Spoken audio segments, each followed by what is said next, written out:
ფინანსთა სამინისტროს აკადემიაში საჯარო სამსახურების დაძმობილების პროექტის დახურვის ცერემონია გაიმართა. პროგრამის ფარგლებში აკადემიის 2015-2020 წლების სტრატეგია, ტრენინგების კატალოგები და კალენდრები, ელექტრონული კურსებისა და სწავლების, სამუშაოს შეფასების, ხარისხის მართვის, გზამკვლევისა და ადამიანური რესურსების მართვის ექსპერტების გადამზადების სისტემები შეიქმნა.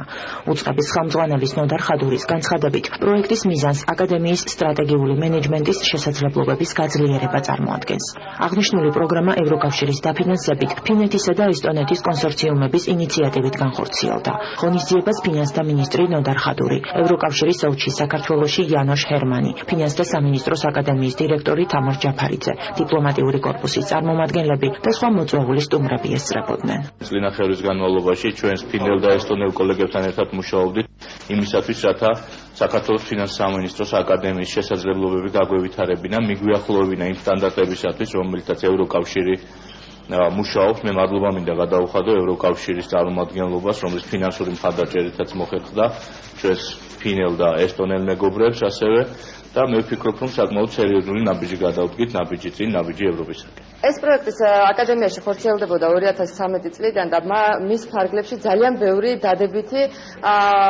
პროექტი, პროგრამა განხორციელდა.